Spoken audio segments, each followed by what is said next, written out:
Sometimes the best solution to a design problem is the simplest one. And paint is just that. It's simple, it's cost effective, it can be bold or soft or moody. But as true as all of those things are, a lot of people often get intimidated by paint. What color? What finish? Do I need something different for the wall than for the ceiling and the doors and for the trim? In today's video, we're going to increase your paint confidence and help you figure out how to select the right paint color for your project. So stay tuned.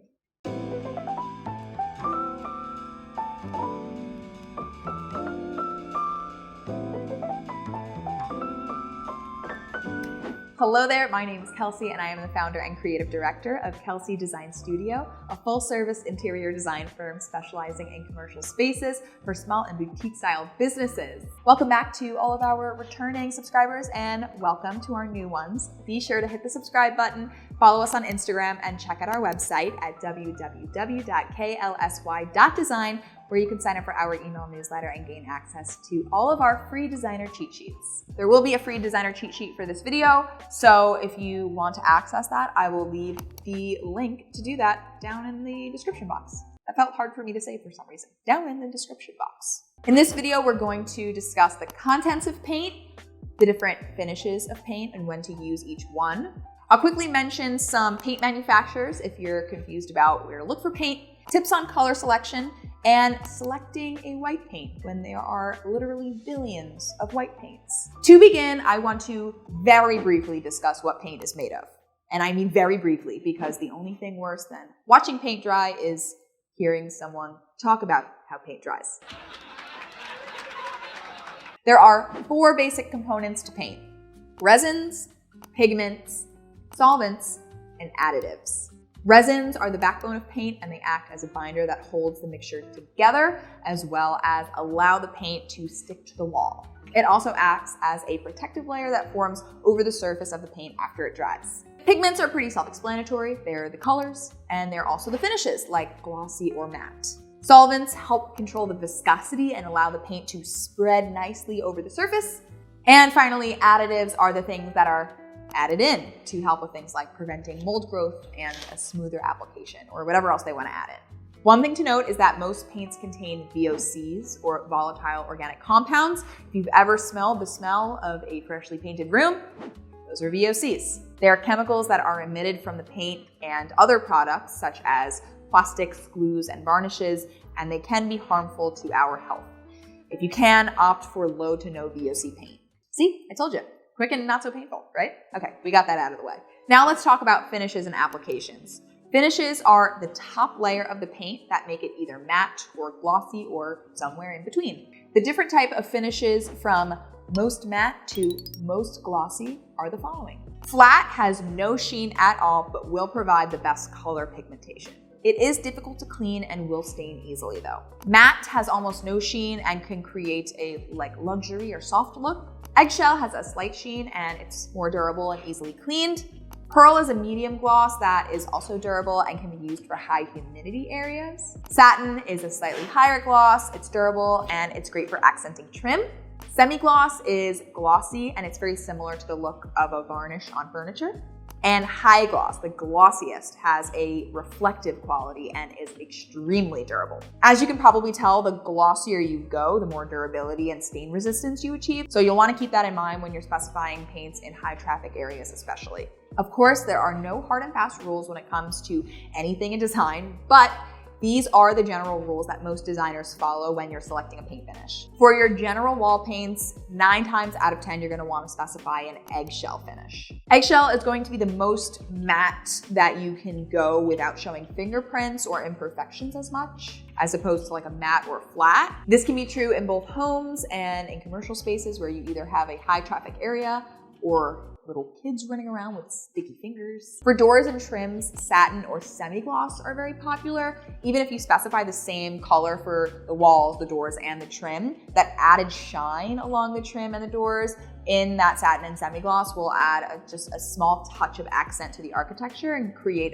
a little bit of contrast and dimension. If you're painting millwork or furniture, you'll probably also want to go with one of these, like a semi-gloss, because it will give you that sleek and lacquered look. Flat is most commonly specified on the ceiling because it will give you the best pigmentation of the color that you select, and it also won't create any glare from the light fixtures that are attached to it. Staining is also not an issue because your sticky fingered kids can't reach the ceiling. I don't see matte, pearl, or high gloss being used very often unless they're being used to create a specific design effect. For example, if you were doing a very luxy, like glamorous styled room, you can use high gloss on the walls and add like a bit of shine and reflectivity, or you can use matte if you want to create like a moody, soft atmosphere. Other than that, these typically aren't finishes in my everyday paint toolbox. Before we talk about color selection, I want to quickly talk about paint manufacturers. This is also a question that I get a lot. What's my favorite paint brand? And the answer to that is I have one, but I will not tell you that because I don't want the other one to get mad at me. I love you all. There are tons of brands out there, but there's really two that are used most commonly in commercial spaces, and that is Benjamin Moore and Sherwin-Williams. These are really the only two brands that I've specified throughout my work, although I may have used PPG a time or two. Manufacturers like Behr and Valspar are commonly found at hardware stores like Home Depot and Lowe's, but they're mostly used for residential projects or like people that are going to the hardware store to like select a paint to do some touch-ups to their house. So I don't typically recommend them for commercial projects at all. And Glidden I see mostly for home exterior paint, but I've never used it for an interior. So what's the difference between Benjamin Moore and Sherwin-Williams? Personal preference? Honestly, they're both great and they'll give you a similar great quality and color selection. As you specify more paint colors, you'll become familiar with the nuances of the colors offered between the two manufacturers because there are subtle differences in the styles and the colors that they offer. But I also think it depends on which brand has the best color match that you're looking for that specific project. A lot of times I'm trying to match a client's branding color or logo, and which manufacturer I use for the project will ultimately be the one that has a color that matches closest to that branding color that I'm looking for. So how can you go about selecting the right paint color? You're going to hate me because unfortunately I cannot just give you a straight answer on what the perfect paint color is, but I can give you some parameters to work around. The first step in specifying a paint color is getting one of these things. These are fan decks. Fan decks have all of the colors that the manufacturer offers. This one here is a Sherwin-Williams fan deck, and this one here is a Benjamin Moore Classic Colors fan deck. One thing to note, Benjamin Moore has like different product lines. They have their classic colors and they have their newer colors. So just keep that in mind if you're confused. They have different like IP numbers. And so how I will use these is I will take a piece of carpet, for example. A quick plug for Pat Craft. Thank you for letting me film in your showroom today. That's where I am right now. I will take this carpet and I'll kind of, take my fan deck and go to, let's say, the blue colors. This carpet is very gray, but it does have some blue tones in it. I would say the blue is more like the greener side. So I'll kind of take my fan deck in the blue section. Let's say I want to do a blue paint on the walls, and I'll just fan it. You fan it out. Man, whoever came up with a lot of these names are just geniuses, aren't they? Kind of fan it out and just see which colors and tones match best. It's really just using your eye, and maybe this one over here, it's blue, but it has a little bit more of a green tone in it. Maybe I want to go a little bit darker because then the color's not so saturated. So what color should you use in your project? Well, I would first think back to what you learned in design school of your basic color theory. Test out a bunch of colors that you think could work. Like maybe a complementary color or a tertiary color, colors next to each other on the color wheel. Also think about if you're trying to add contrast or not. If you specify complementary colors, like if I had this carpet that is gray, but it has kind of a blue tone in it, if I specified a color that was more in the yellows and the oranges, then that would certainly create a higher contrast design versus if I did a really soft and subtle blue with this, it wouldn't create as much contrast, and it would be a much subtler transition and design. Or even if I did like a gray to match exactly this carpet color. Play around with different shades of the same color too. Darker colors will create darker moods, lighter colors brighten a space. Think about the undertones in the color. If you put two different blues next to each other, one might have purple in it and the other might have more green in it. Like I was saying before, this carpet is mostly gray, but it does have a bit of a blue, cooler undertone to it. So we're gonna go to our blues. As you can see, blues range from more purpley blues to greener turquoise blues, and I would say this color of blue is closer to green because it has green undertones. So I'm gonna kind of keep swiping through until I find that happy medium in the blue where it has just a hint of the green in it, versus if I selected, you know, this color blue, that doesn't really go at all. It's very purple and it's just completely different, even though they're two blues, they're two completely different blues because they have different undertones. So I just kind of play around until I find the color that I think matches best.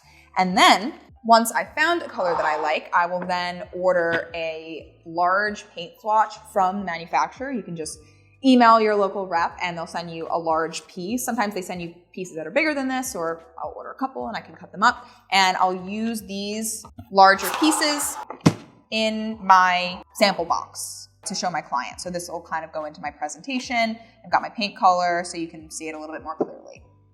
If your overall palette is cool toned, go for cool tones. And if your overall palette is warm, go for warm tones. This is especially important when selecting a white color, which brings us to our final chapter.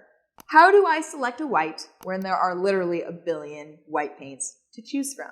Every time I'm picking out a white paint color, I feel like the girl from The Devil Wears Prada that's like, we have these two belts, but which one do we choose? They're both so different. Because any normal person would look at these two paint colors and think, they're both f***ing white. I don't see any difference. And what I would say to you is, you're wrong. They are not the same. They are very different, and one will create an amazing design effect and the other will completely ruin the entire space. You really want to pay attention to the warm and cool tones of whites depending on the design you're trying to achieve. You never really want to select a true bright white as your general wall paint because it can be too bright and stark and blind people. I'll usually go one shade either warmer or cooler, usually warmer because subtle warm undertones can really warm up a space. Take a shot every time I say warm. Again, these are not hard and fast rules, but the most common white colors used, or at least that I've seen and I've commonly used, are Benjamin Moore's White Dove OC17. It's the most common general wall paint that I've seen used. It has a very slight warm undertone to it. Chantilly Lace OC65, another common general wall paint with a bit of a cooler undertone, although not as popular as White Dove. Decorator's White OC149, very popular for designers, hence the name. It's definitely more of a brighter, true white without being too stark. If you didn't want to go either like warm or cool undertone, you want a straightforward white. Benjamin Moore does have a true white, but I don't see it used that much. It's mostly decorator's white. Super White OC152, which is a brighter true white, and it's typically used on ceilings. If you're a Sherwin-Williams girly, here are some popular whites from Sherwin-Williams. Pure White SW7005, Alabaster 7008, a warm toned white similar to White Dove, Snowbound 7004, and Ceiling Bright White. You can probably guess is used a lot on the ceilings, similar to Benjamin Moore's Super Bright White. And there you have it. That is Paint 101. I now leave you with the confidence to select the perfect paint color and be that annoying asshole who corrects people in public saying, it's not white, it's actually alabaster. To be notified when we upload another video, be sure to subscribe to our YouTube channel, click the bell down below, and head over to our website at www.klsy.design to subscribe to our email newsletter and learn more about what we do here at KLSY Design Studio. Thank you so much for watching, and I'll see you in our next video. Bye.